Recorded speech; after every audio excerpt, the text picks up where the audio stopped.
Benzema! Superb from Karim Benzema! What a superb finish from Karim Benzema! Three queuing up at the far post.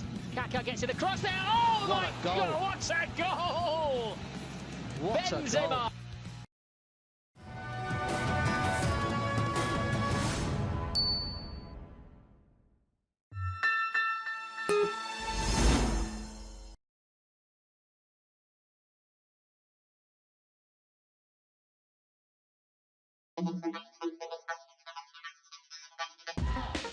Chào bạn quay trở lại kênh của mình. Đây là kênh mình vẽ lại tất cả một số thứ xuất hiện trên internet bằng các phần mềm của Adobe như Photoshop, Illustrator và InDesign.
An even better goal followed as Karim Benzema, goal of the season perhaps, goal of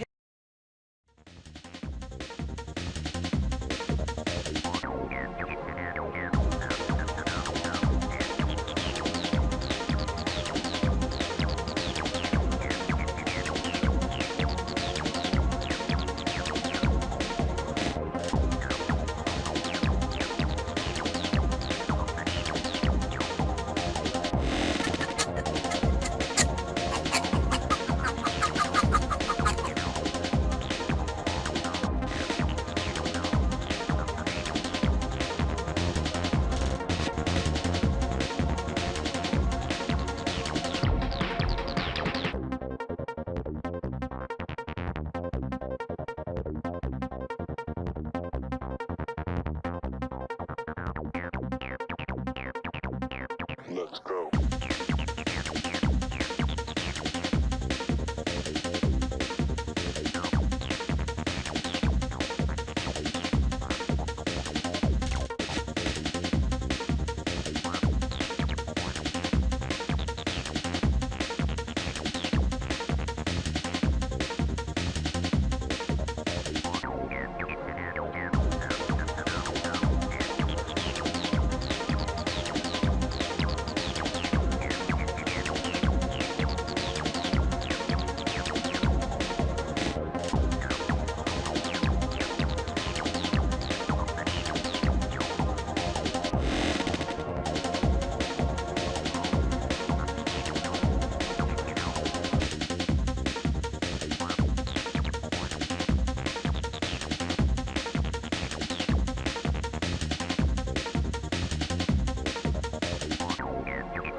bạn đã xem video, nhớ like, share, subscribe ủng hộ mình nha.